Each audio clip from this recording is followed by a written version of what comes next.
Live on YouTube, live on LinkedIn, live on YouTube, live on LinkedIn. Here we go. Live on YouTube, live on LinkedIn, and sending the message to people on WhatsApp. That's what I do, right? That is what I do. Final episode. Yeah, folks, join me now for the final episode. Final 200th episode.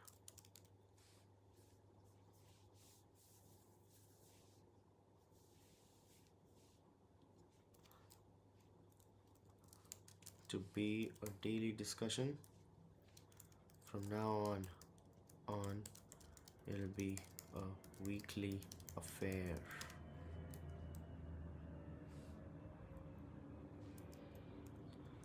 That's what it is.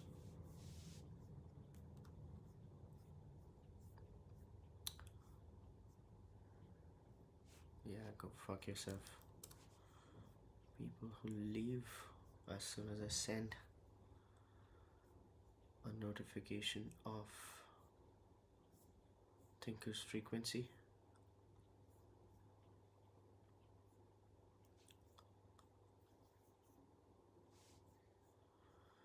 There we go.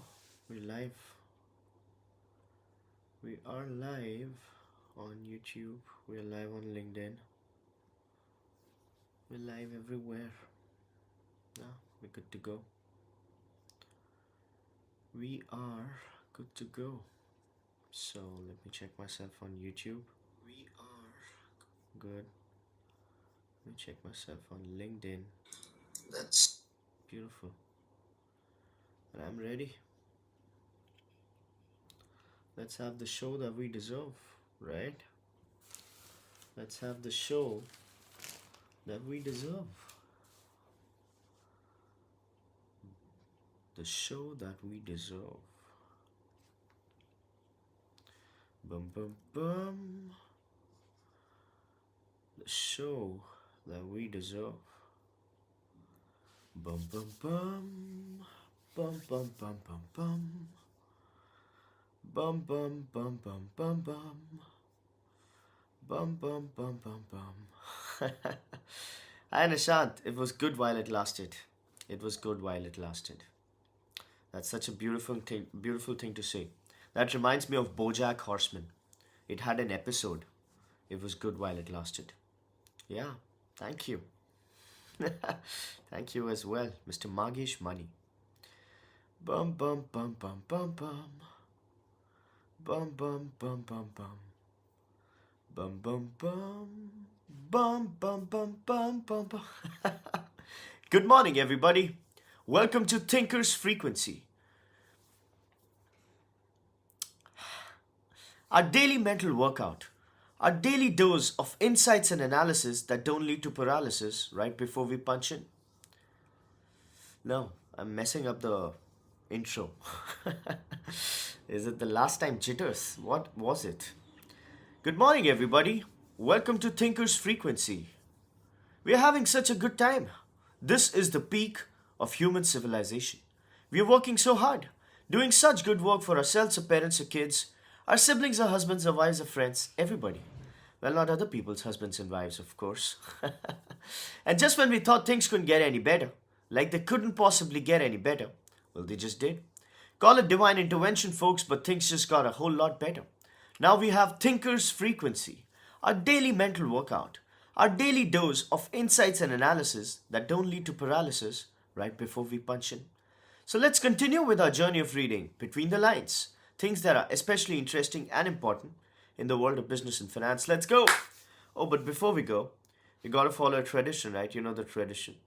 You know the sweet and sacred tradition of the simultaneous sip. We'll all sip something together and it'll bring us good luck, as it always does, without fail, every day. And all you need for the simultaneous sip Is a copper mug, a glass, a tank, a chalice, a stein, a canteen jug, a flask, or a vessel of any kind. Pour it with your favorite liquid. I like some hot water, black pepper in it. And here we go for the last time, the daily simultaneous sip. Ah, my God, it was beautiful. Let's do it again. Wonderful. You know what the simultaneous sip says, right? You know what it says? It says that you're not alone. It says that we're in this together, which is such a beautiful thing to say. With that out of the way, let's go. Zepto is going public. Zepto is going public. Set to file papers for a $1.3 billion IPO, 11,000 crores. Uh, in FY25, Zepto did a revenue of 9,669 crores and it did a loss of about 3,000 crores.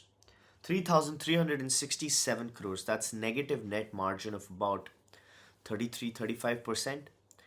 When Zepto began the journey, I had written a very big article on why Zepto is a terrible business model, right? It lies at the intersection of unfavorable macroeconomics, bad operations, and thin margins. When Zepto started saying that it has hit some metrics which show that it's going to be profitable, every finance analyst and everybody was like, whoa, maybe this might work. At that time, years ago, I had written an article which said that even at a 10,000 crore revenue stage, Zepto is going to be wildly profitable, unprofitable. And I had written the math on it, right? The delivery charges, the markups, everything. And I had painted that out. At that time, Zepto was at a revenue stage of about 2,500 crores or something of that sort. Probably its first fiscal year had gotten completed, first or second, right? And I had written that even at 10,000 crores, this company and the likes of which are going to be wildly profitable. And that is exactly how it has turned out. 10,000 crores, net negative, 3,500 crores. Even at, now I haven't done the math of it, but even at a 15,000 crore, this company is going to be net negative. It's possible that even at 20,000 crores, this company is going to be net negative, right? So that is the condition. But they are raising 11,000 crores at the IPO, from the IPO, looking at raising it. Why? Because Blinkit has 18,000 crores raised, right? In the cash. Swiggy also has about 17,000 crores now. These people also raised $500 million, that's some 4.5, 5,000 crores. So they also need about 18,000 crores to match the war chest, which is what's going on. So all of these people, they are basically driving everything insane. It's a money pit, and they've lost collectively. They're still losing about 800 crores every month. They have lost thousands and thousands of crores. In fact, they've lost about tens of thousands of crores building the e-commerce thing, quick commerce. It has made traffic worse. It has driven a lot of communities insane because of the whole to and fro of these vehicles. It's not capital efficient, it's not environment friendly. It's killing the communities because of the kirana store pressures that are going on because of these guys, right? The deep discounting play, everything, right? It's getting blasted there. It's not adding to any convenience. It's only adding to, let's say, a sense of complacency amongst people. It's unhealthy for people to be using this, right? It's unhealthy for the community. It's just few years down the line when this thing gets developed, we're all gonna look at it like, what the fuck were these guys doing, right? And why? What was that they were trying to achieve? I mean, who came up with this? Why did they essentially change the entire paradigm where they killed the neighborhood stores, where they, jacked the traffic of colonies, where they made it environment unfriendly. They had so much of waste lying around, so much of packaging waste. Companies never made money. People lost jobs. People started becoming delivery boys to and fro, right? What the fuck were these guys doing? Is something that we're gonna ask ourselves, right? And until then, some people are gonna be called visionaries or something in those lines. So that is very weird, of course, but I guess that's the way it is, right? That's the way it is. Mr. Sumanth Kumar writes, I don't understand why Motilal Oswal invested in Zepto. Yeah, they did. Mostly, I have in my hypothesis, what these guys are. Motilal Oswal has a very wide capital base, right? And Zepto's investment was a very tiny portion of it, and that's what Mr. Ramdev Agrawal also said, that when you look at my investment in these companies, it's a very small part of my holding. So it's not to be judged as like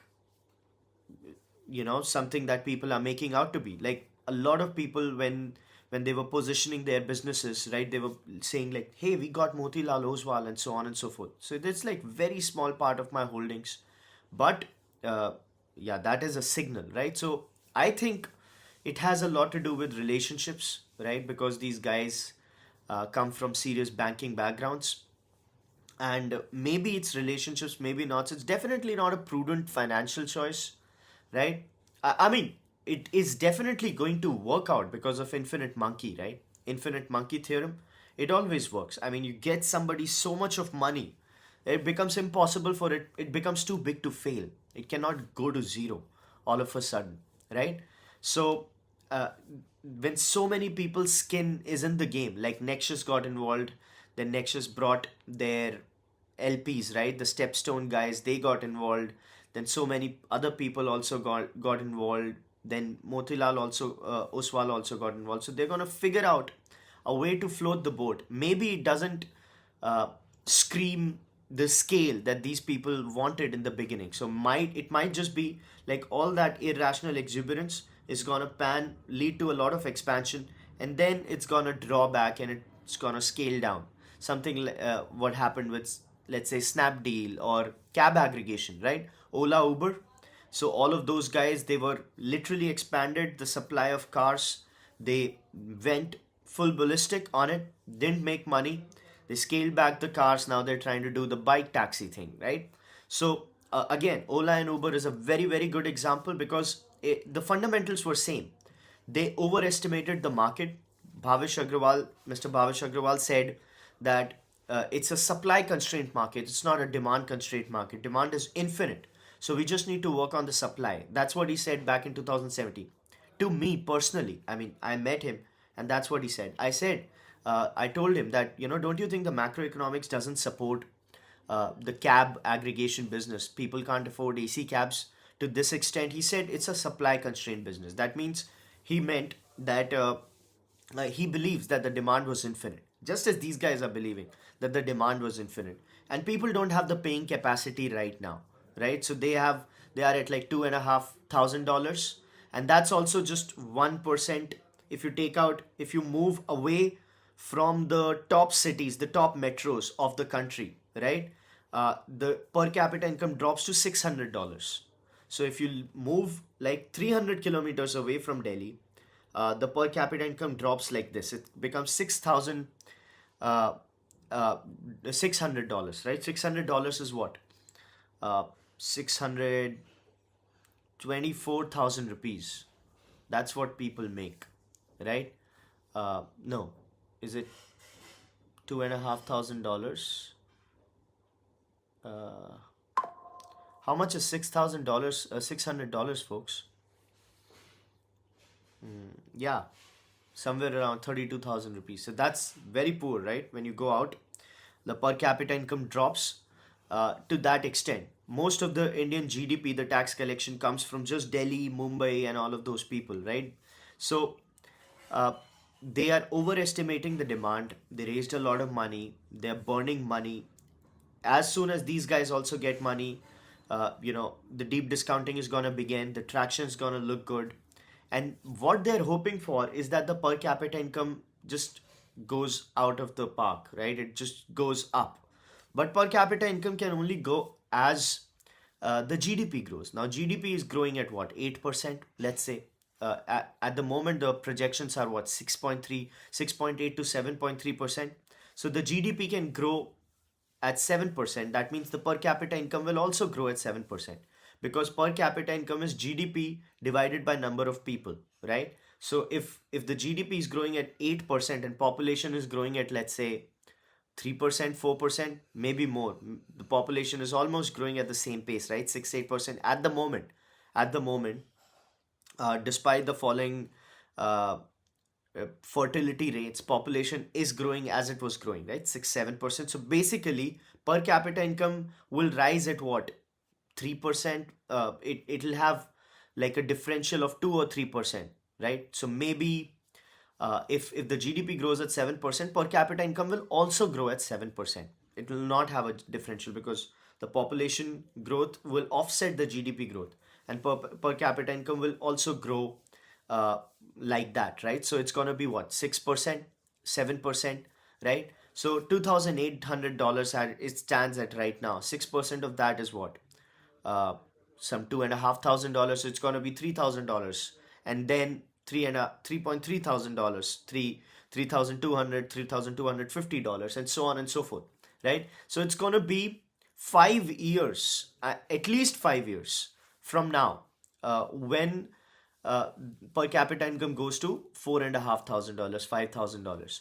Uh, Spending power comes in an economy when the per capita essentially reaches somewhere around five and a half, $6,000.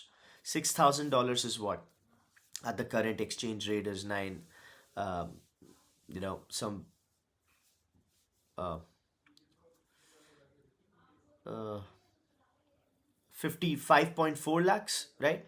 So the per capita income at 5.4 lakhs, that's when discretionary spend becomes uh, plausible, right? And that's when these companies will be looking at making money, right? And $6,000 is gonna take, let's say, 7 or 8 years for India to achieve. So if it takes 7 or 8 years, that's when these companies will be looking at that, okay, now we can charge a premium for our services. Before that, premium they can't charge, right? They are still selling at deep discounted and so on. And these people have lied a lot. So they said that they're going to be profitable by FY25, right? Back when they began in 21, 22, they started at 20, right? FY 2021. They said they'll be profitable by FY25.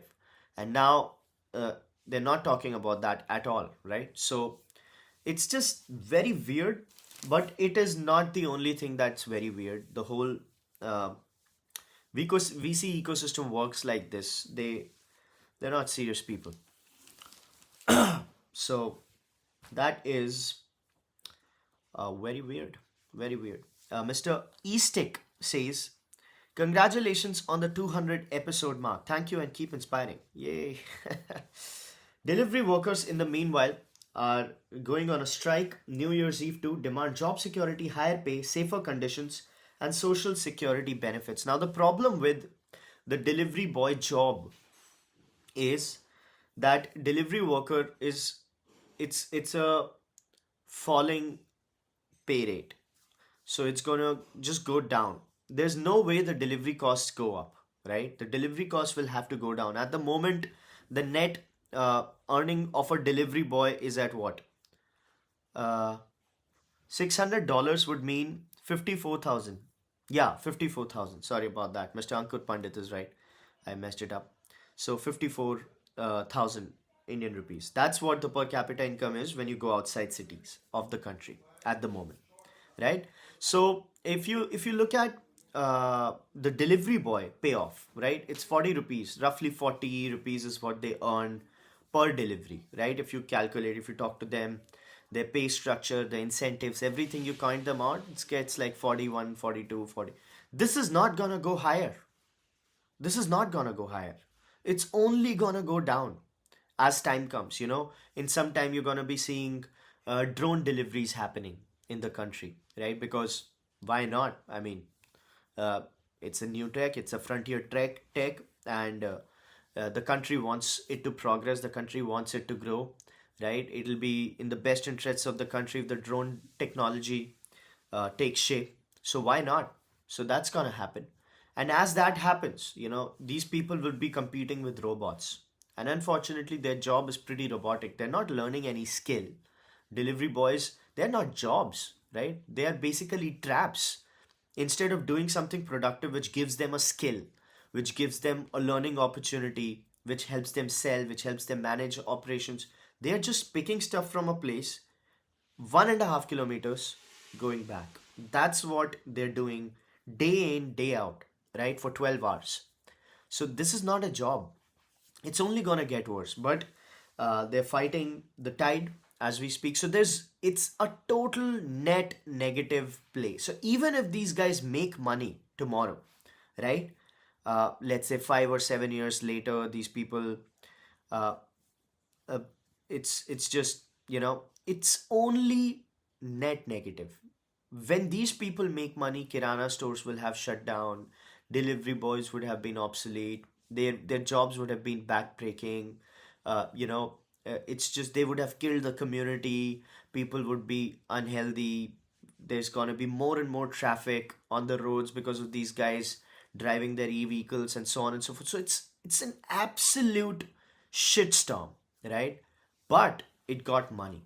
The beauty is if you can get money, just like Mr. Bhavish Agrawal got for Ola, right? It didn't make sense for cab aggregation to run in the country. It didn't make sense in any part of the world, right? A country at that time in 2015, in 2012, when they began, the country was at like 1,500 rupees per capita. Or was it not? Yeah, somewhere around $1,800, right? $1,800 at that exchange rate of at the time it was $70, 65, 70. So they were looking at like 1.5 lakh rupees. That's when they launched cabs, right? And then these VCs and these kinds, they said, I don't own a car anymore because Uber and Ola are so awesome. I don't own a car anymore, right? That's what they said, right? Because that was hot. It was so hot.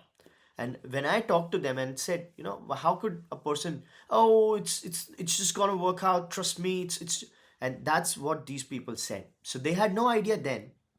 And 10 years later, you would imagine that they would have an idea now, but they don't, because they're not serious people, right? They can't do math. So with that, let's move on, right? Mr. Ankur Pandit says on LinkedIn, delivery boy job has no possibility of upskilling. In my view, it's not a job one can do for more than 1 or 2 years. So the problem is, Mr. Pandit, it's not a job that you'd like to do for more than 1 or 2 years. But the thing is, if you get so there is the competing fallacy, right? So let's say if you were a sales guy, and this is a real case study, this is not a hypothesis. So let's say if you were 21 years old, right, and you wanted a job, and you were not very educated, and so you said, I'll just do whatever I can do, right? So there are a few opportunities. You can join a call center, you can join you know uh, a retail sales program, right? uh, where you are a feet on street operator for a company like Airtel, or a feet on street operator for a distributor or somebody who is in FMCG, right? So these are the options that you have. You have a few things that you can do, or you can go into a vocational thing, right? You can be a tailor, you can be a plumber, or whatever, right? So let's say if you wanted to be those things pay you somewhere around, if you're beginning it as an apprentice, right? If you are fixing ACs, let's say, you might be able to make, let's say, 8,000, 10,000 rupees, right? Fixing ACs, learning the trade, and so on and so forth. Now, if you're trying to do that, it's going to be 8, 10,000 rupees. But the beauty is that it's going to be going up, right? Because you would be able to make more money. As you become better, you'll be able to fix more ACs, your utility, your job value will become higher and higher. So in let's say 3 or 4 years, you will be able to make 30,000 rupees, 40,000 rupees, and then it maybe you set up a shop or whatever. Let's say that is the career path of an AC guy. If you're a feet on street operator, right, of for a FMCG company, so basically you'll be like doing feet on street. You'll be going to retailers, talking to them, talking about stocks. You'll be loading inventory. You'll be calculating. You'll be trying to sell them something or whatever as a feet on street guy, right? In that job, you'll be able to make again 8 to 10,000 rupees, right? But as a feet on street guy, 2 years later, you'll be a proper sales guy. And as a sales guy, you're a superhero, right? If you can sell something, you're very valuable. That is your career path. But then you are a poor 21-year-old guy who needs money, right? And then you find out this delivery job, which is paying you straight off the bat some 17, 18,000 rupees, right? Because 40 rupees a delivery, you make uh, some 10 deliveries, 1600 bucks, you charge it off and something of that sort. So you might even make something like a 25, 30,000 rupees, right? Which one would you choose? You would obviously go for the delivery boy, right? Because you have parents to feed, you have a sister who needs to go to the school, and you're a poor guy, right? You're not educated, you have limited options. So you take this job. Now you do this job for 10 years, 2 years, right? You've made some 5 lakh rupees. Now you can't do anything else. You're a 24-year-old guy, 25, right? Because there's no career path when it comes to a delivery boy. The delivery boy is a delivery boy. They can't become operations executives. That's a different role. That's a totally different role. The dark store managers and so on and so forth, right? That's different. So these people are delivery executives. They try to be fleet operators, but fleet, there's hardly anything. That's it. It gets capped. So once somebody joins this trap, it just falls flat, right? And it's a career killer. It's a trap, and that is the problem of a delivery executive job, especially when it comes to the quick commerce play, right? Because it's just 1.5 kilometers to and fro, to and fro, to and fro. They're not managing anything. So it becomes very, very complicated, and it's so that's hilarious if you think of me. Mr. Code Name Alpha asks, "Hello, sir. Hi again. Yesterday I wanted you to know somehow conversation on that. Yeah, you can message me." So that's what's going on. Quick commerce lights up D2C brands for now.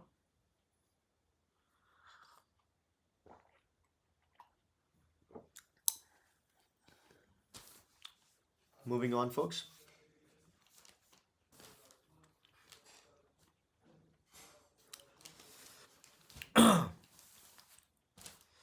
Merchants crack QR code to secure loans from NBFC.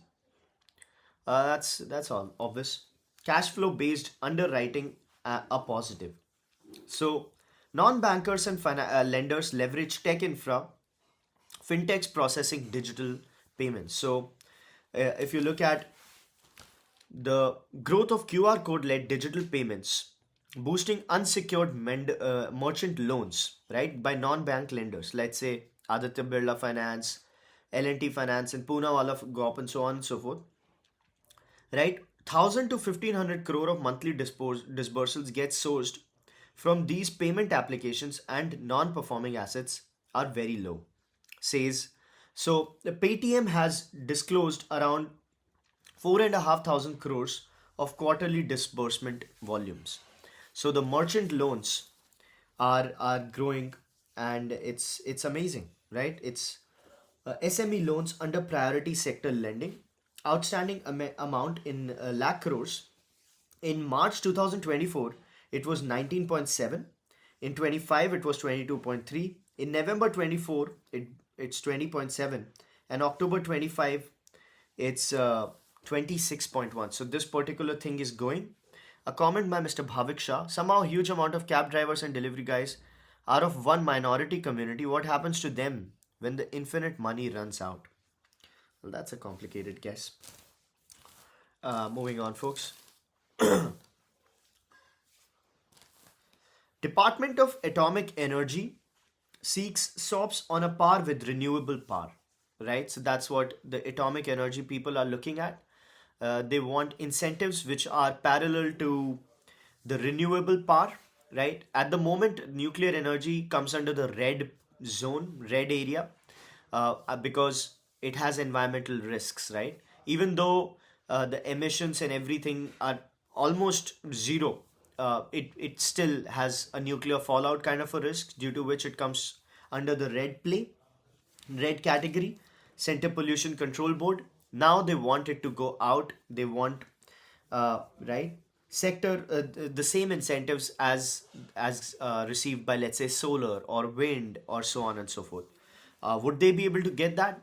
I'm sure they will, because India is going heavy on nuclear. Nuclear is the way forward, right? So many people think solar is the way forward, right? We've discussed it a lot. Mr. Elon Musk says sun's energy is infinite and solar is the way to get energy. Uh, sun is Solar is everything, he said, and to which there was a reply that sun is essentially a nuclear reactor, right? So there's a debate on what is the future. Is it solar, or is it nuclear, and so on and so forth. Mr. Musk thinks it's solar. The larger consensus, which I believe in, is says it's nuclear. Especially the small and medium reactors, SMRs, they have a lot of potential to change the energy paradigm, perhaps irreversibly, right? So that's what's going on. UPI autopay volume doubles. Recurring payments on UPI autopay have more than doubled since last year, according to data from NPCI, right? Taking over net banking, debit cards, and so on and so forth. We've discussed a lot about this. As UPI grows, IMPS has sort of come down, NEFT and all of those things. They are naturally going to come down, right? So that's what UPI is, a digital export, by the way. We're going to come to exports soon. Exports of creative goods have risen. So even though exports in total, Indian merchandise exports have grown to what, 3%? 3%. Indian creative exports have grown 7.3%. Exports are like games, toys, and so on and so forth. That's growing 7.3%. So they're growing at a faster rate than the rest of the export paradigm, which is interesting because it's very necessary, right? These things are high margin, high value, the gaming play. So fashion, accessories, jewelry, carpets, toys drove creative exports to 7.3%, UAE emerging market, and so on and so forth. Total exports, by the way, has just grown 3%. I'll just tell you the exact numbers of the exports. If you're interested, I'm sure you are. So let me give you the exact number of exports, right? Very necessary to remember this. The service split and the product split, the merchandise and service split. It's very important to know exactly the same. I remember it. It's somewhere around $360 billion for services, and somewhere around $480 billion for merchandise.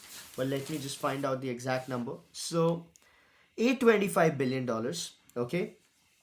Now it is $850 billion. So earlier it was 24-25. It was $825 billion. Now it's $850 billion, right? $438 billion in merchandise and $380 billion in services. $480 billion, $438 billion others, this is roughly $440 billion and $380 billion in services. Now this is a very important data point, because if you know that $380 billion is services exports, right?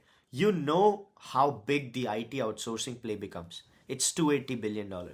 So basically India's service exports are, almost all of them are IT, right? $380 billion, out of which $280 billion, how much is that in percentage? I guess it's what, 66%, 63%, right? That's how valuable this whole industry becomes, right? So that is the service export. And then there is product export. So if you look at product exports of $440 billion, and you find out that India's smartphone exports are at what, some $20 billion. So this, just Apple makes about 5% of total India's exports. How amazing is that? Mr. Peeyush Sethi writes, I'm not sure how exactly nuclear works, but do we have enough uranium for it to be a very long-term viable energy source for the entire globe? We will need a combination of energy sources rather.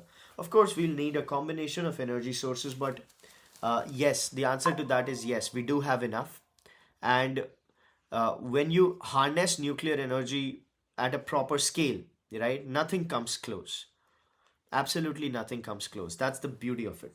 So let's move forward, right?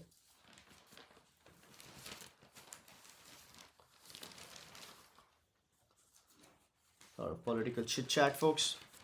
You know what? The news cycle slows down during festivities, which is obvious, right? So you find out that suddenly the world is a little less interesting, little less insightful. It seems like nothing is happening in the world. And then you're like, oh, the journalists are on a holiday, right? Which is so fair. So maybe if the journalists didn't exist, we would think nothing is happening in the world, right? It's pretty still water. That's not how it is. Let's move on, folks. Experts warn of risks from government price floor on key pharma inputs. So just yesterday, if you remember, we discussed about pharma getting floor price, right? Floor price on the APIs, so that Chinese APIs are not dumped in India, right? We were talking about it. If you remember, we had a very large discussion, long discussion on how India is totally dependent on Chinese APIs, the pharmaceutical play, active pharmaceutical ingredient. 70% of Indian APIs come from China. In fact, a lot of other part of it also comes from China, but it's rerouted, right? So what, and Chinese APIs had come down by a serious cost, right? So they, something which was selling 900 bucks is down to 300 bucks and so on and so forth. There's an oversupply of the Chinese API business, right? Which was looking at a good news because of Indian drug manufacturing play. Maybe if API supplies become so cheap, India will have cheaper medicines, right? That was the play. But the flip side to it was, if APIs become so cheap, what happens to Indian API manufacturing play, right? Because India wants to manufacture its own APIs. It doesn't want to be dependent on China. Let's say if you have a war tomorrow, what are you going to do? They just need to stop their API supply and everybody will die essentially, right? You won't have antibiotics and so on and so forth.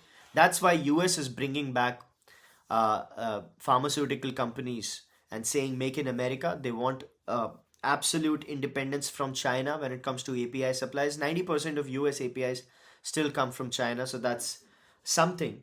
So India wanted a floor price of APIs coming from China, right? So that Indian companies do not die all of a sudden. What happens? Experts warn of risks. Why? So they come forward and they say that's not a good idea. You know, we should be allowed to import from China at whatever price. If we set a floor price, it's gonna hurt the whole ecosystem in ways we don't know, and so on. And so this is exactly what Mr. Piyush Goyal was talking about, right? This is what he wanted, right? That Indians should be essentially dealing with each other instead of getting cheaper supplies from China. But even the thought of it, or even the thought of regulating it, goes very against the entire credo of the Indian business ecosystem. So let's listen to the arguments these people are saying. MIP would raise cost, disrupt tenders, and may affect MSMEs, they say. Right? MSMEs will be affected if they're not allowed, if there's a floor price to China. If it's selling cheaper, they want cheaper so that they can more markups, right? The country must protect and build its local infrastructure. However, the approach must be measured so as to not destroy an entire network of MSMEs and significantly increase the cost of life-saving antibiotics for the nation's poorest and most vulnerable, said an expert on the condition of anonymity. Right? So that's what these people are doing. Uh, Government proposes MIP on Pen-G may extend to 6-APA, amoxicillin, and so on and so forth. Price rules on these antibiotics affect multiple high-volume formulations. So this is a clear conflict.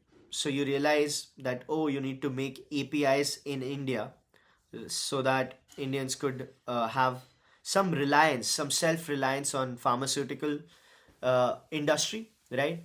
But as soon as you try to make it happen, right, the only way to do it is like put a floor on those guys so that an industry can mushroom here. The MSMEs again, start lobbying against it. This is uh, the biggest undoing of India, right? So a lot of numbers, if you're interested.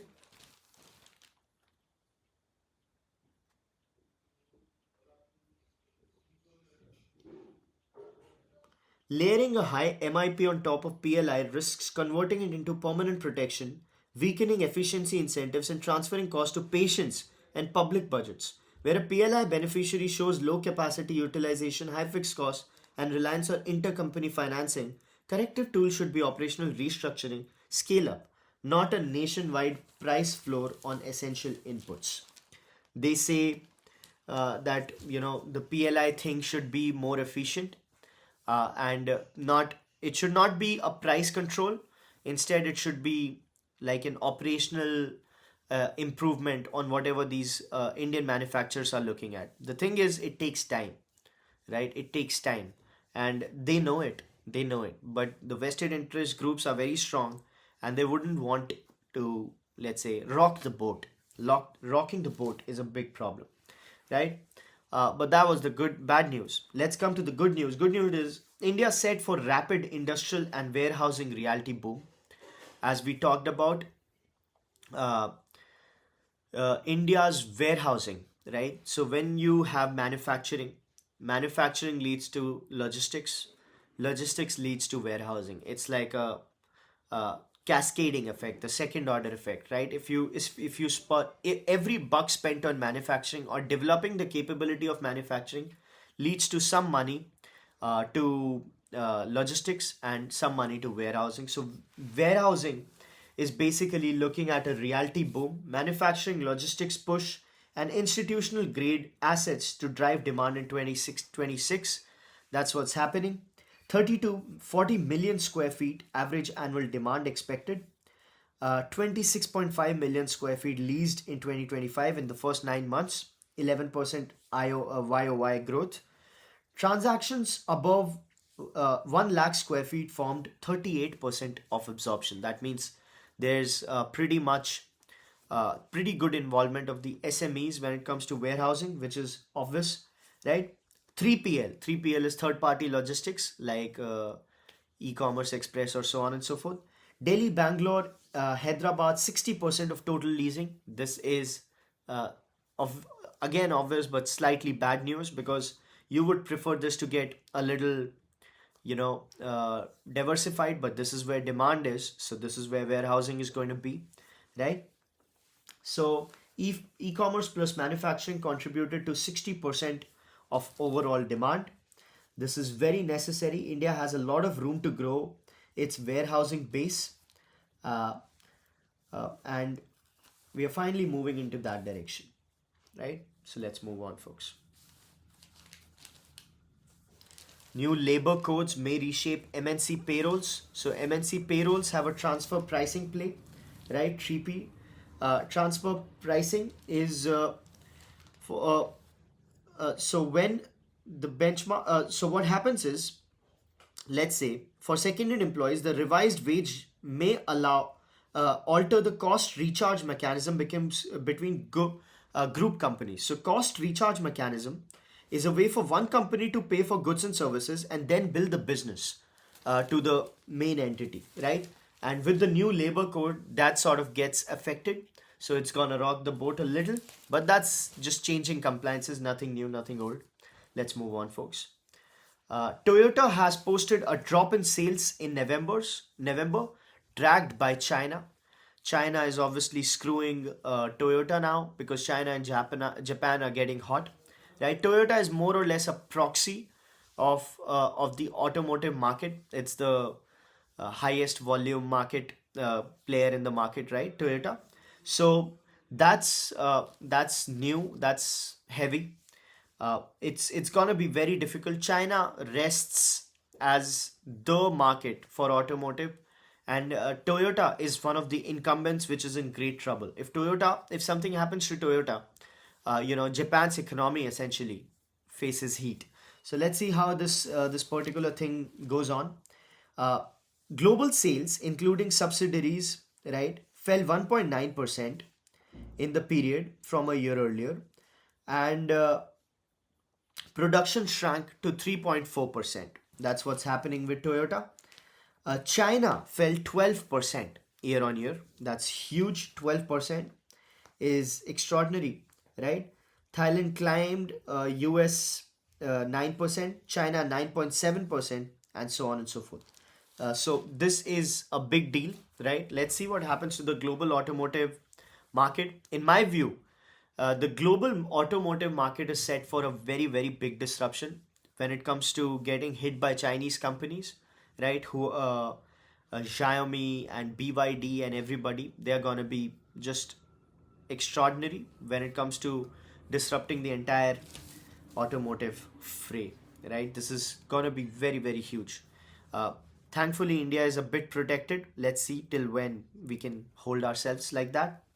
Uh, let's move on, folks.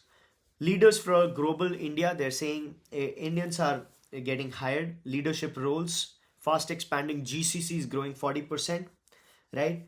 India has 1800 GCCs right now, 1.9 million professionals employed. GCCs are going to be 4,000 uh, in a few years. So the GCC market is really clicking in, right? Let's move on. Operations commence at Navi Mumbai Airport. Navi Mumbai Airport is a very, very big deal, of course. It's a five-phase project. First phase has been completed and inaugurated by Prime Minister Modi, right?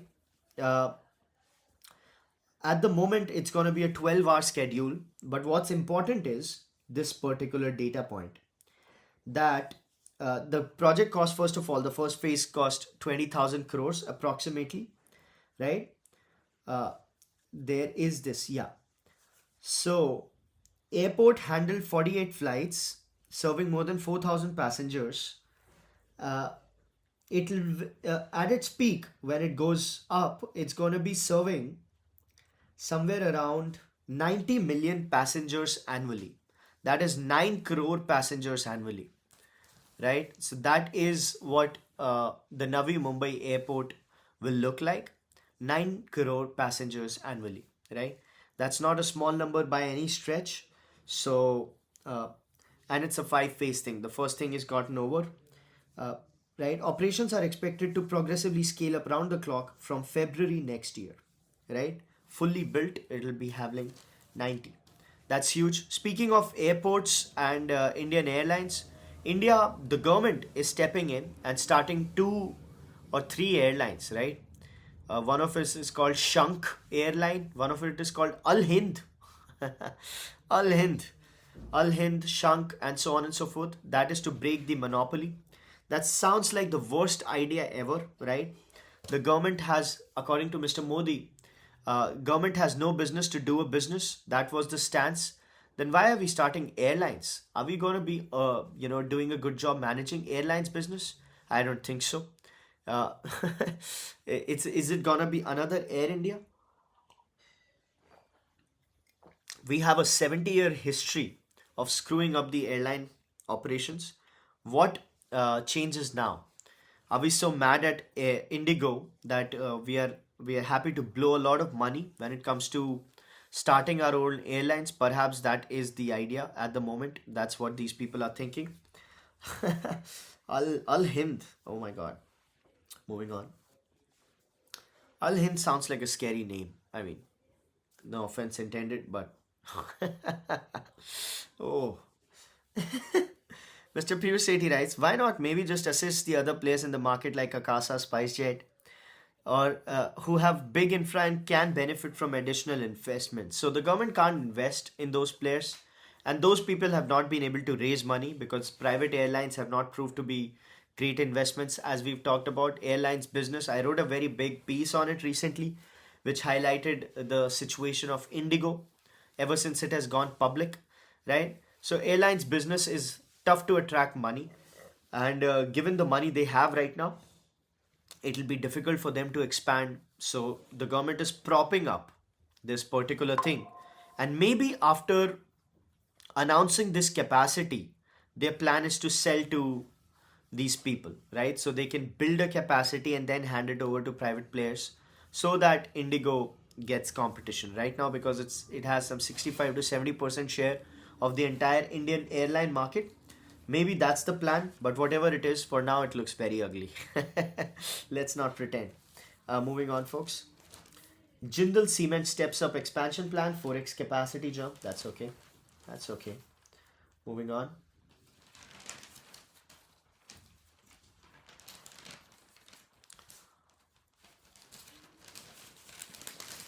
We've talked about atomic energy. CII calls for fiscal discipline to keep the pace growing. Yeah, thank you.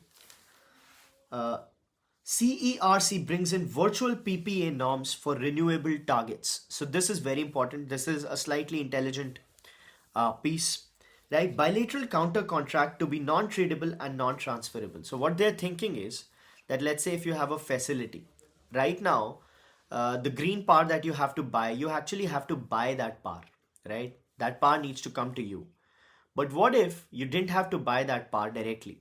You could just buy that power even if the power doesn't get transferred to you, and that sort of becomes a credit. So you buy from the discom, right? In addition to the power that you're getting already, the discom gets, the renewable player gets a predictable revenue. Your carbon emissions or your thing gets offset, and your renewable energy target gets met without having to actually rock the energy transformation, or let's say energy transmission uh, paradigm. So you understand what I'm saying? That, let's say, uh, if you're a consumer, okay, so you're buying real power, right? That's how you're gonna have renewable energy working out. But what if you could buy a virtual power, right? You just buy it, it doesn't come to you, but it sort of gets counted in your exchequer, right? That gives the, let's say, a solar panel guy or whoever you're buying it from, the wind farm, they get a recurrent revenue, and you get a way to offset it without having. So this basically enhances the reach of this wind farm, which is placed somewhere, which cannot be, you know uh, selling power to a steel plant which is far, far away. So this makes it possible. Two-way settlement assures fixed price to renewable energy generator. Generator sells power on exchange. Consumer draws elsewhere. So it becomes an exchange play. You buy it from an exchange, and the rest of the things go on. But it consumers and renewable consumption obligations are met. VPPA is a bilateral OTC non-tradable financial contract, but you can't sell this contract, right? This contract stays, it's non-transferable, non-sellable. So this could unlock a lot of financial power, right? Because let's say if you're a renewable energy generator, and if you're not being able to sell, right, it's a bad investment, it goes down. But now it it's just amazing, right? You could be anywhere, you could be doing anywhere, and you could just sell your power to the exchange, right? The drawback is, what if that power in reality, the renewable energy generator, what if it doesn't get utilized effectively? Then it becomes like a carbon credit kind of a thing, right? Where people are buying carbon credits, but they're not actually creating any value, right? And it's just a sham. So that sort of is a slight risk of it, but they are making sure that that doesn't happen. So power market regulator has introduced a new framework for virtual power purchase agreements, offering large electricity consumers a non-physical route to meet renewable energy obligations, right? Companies to claim renewable compliance without taking physical delivery of green power. Ease compliance, support assured revenues, flexibility for consumers to source physical power from discoms, and offer scope for aggregating demand across region. This is a brilliant move. This is very, very smart, and we should all be glad for it. This is amazing. Why didn't they think of it earlier? That's my question. This is pretty cool. Move on, folks. We talked about the creative play, creative things going up.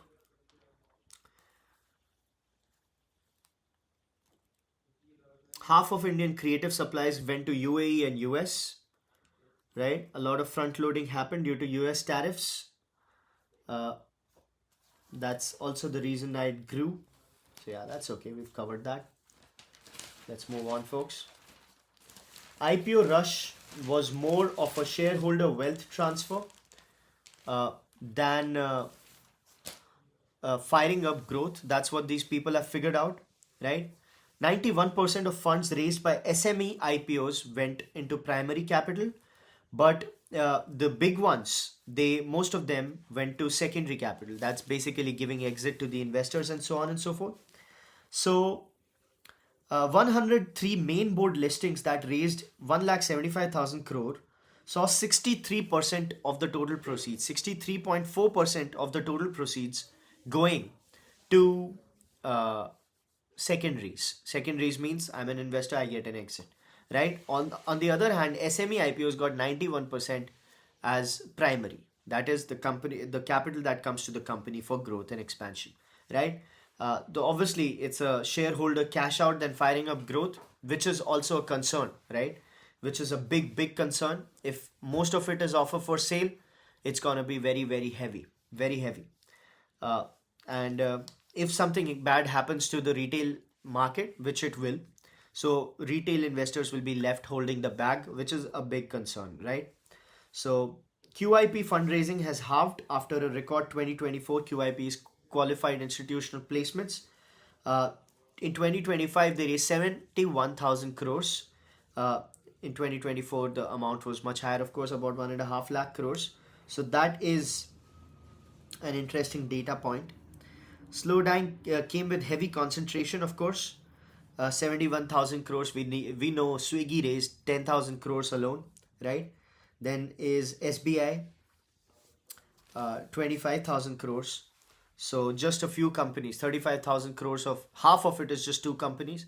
So QIP, not really hot. Let's move on, right?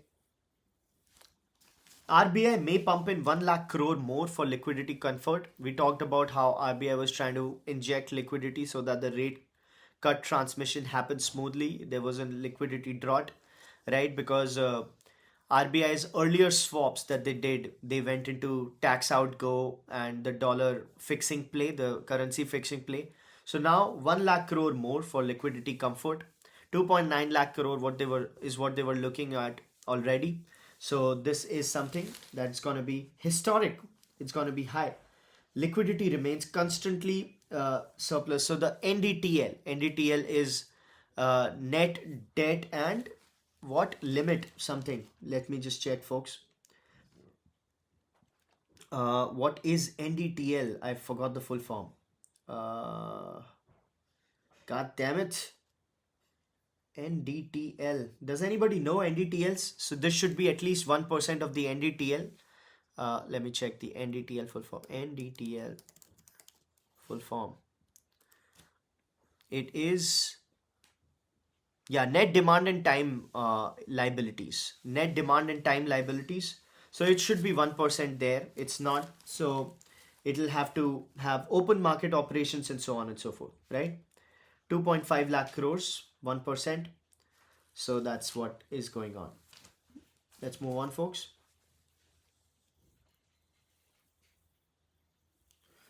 After this particular thing, the liquidity will go into surplus again, right? We've talked about VRRs and VRRs, of course. A lot, actually. We've talked a lot. We are pretty solid. We're pretty solid in all fronts. Let's move on, folks. Some hospital deals happening. Legal tangle. Dispute between lenders and civic body has been blocking the hospital sale. Jupiter Hospital, Reliance-backed company in race for Mumbai Seven Hills. That keeps happening. A lot of deals happening in the hospital space, of course. We know about that. Japan's 2-year bond yield rises after tepid auction demand. Japan's rates have been going up 30-year high and so on and so forth. They're trying to fix yen, inflation reining in. A lot of that is causing problems. Investors shied away from the 2-year bonds, right? The bonds fell, yields rose. That's what's happening in Japan. Japanese economy is pretty on a sticky wicket right now. Even the Bank of Japan is not giving clear indications of what's going to happen. Despite that, the Prime Minister of Japan, Miss Takaichi, right? She has a 94% rating. That's amazing. Let's move on, folks.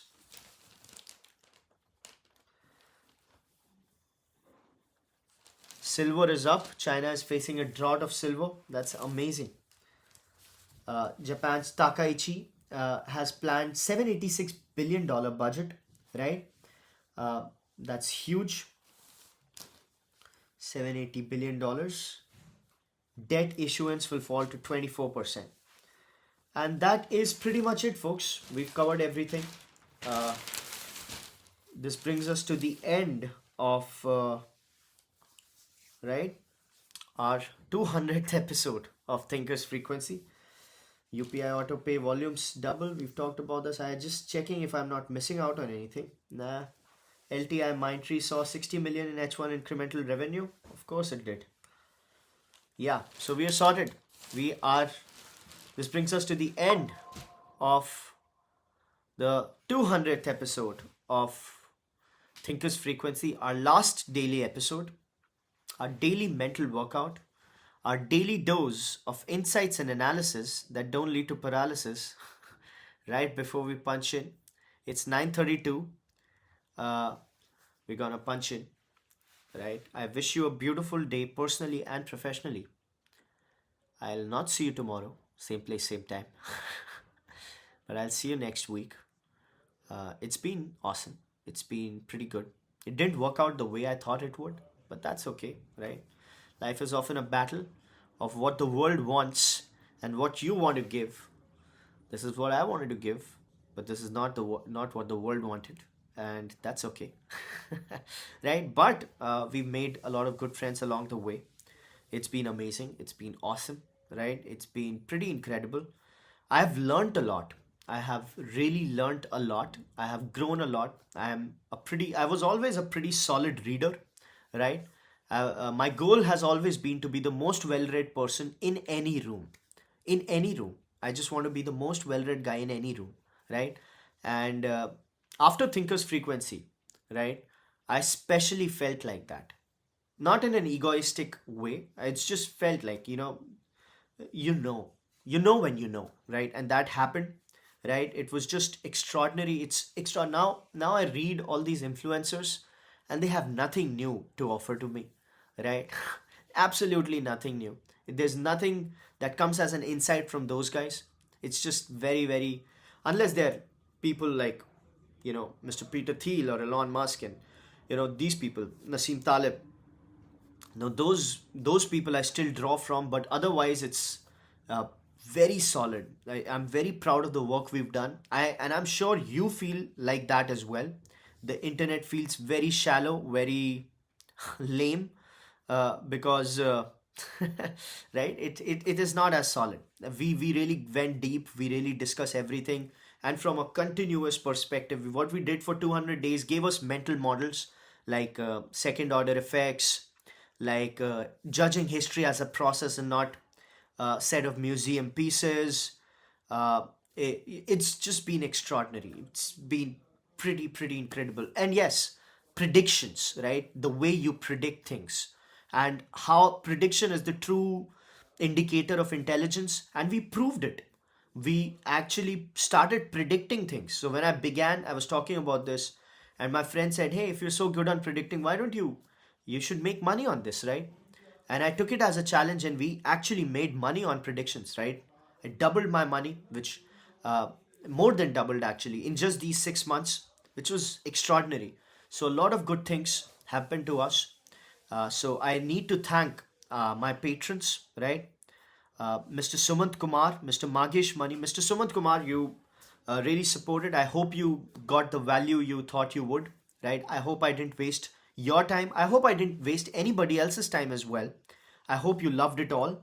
right? So I should thank Mr. Magesh Mani, Mr. Sumanth Kumar, Mr. Codename Alpha, Mr. Bhavik Shah, Mr. Peeyush Sethi, everybody else who has ever joined and supported this on the way. Thank you so much. See you on Friday. Bye bye. Right? Let's do the last sip. Have a beautiful day, folks. See you next Friday, Nishant, says Mr. Ankur Pandit. See you. You've been inspirational in the true sense of the word. Thank you so much. So sweet of you, Mr. Peeyush Sethi. Thank you so much for all the efforts. Truly appreciated. Was hugely beneficial and informative. Cheers.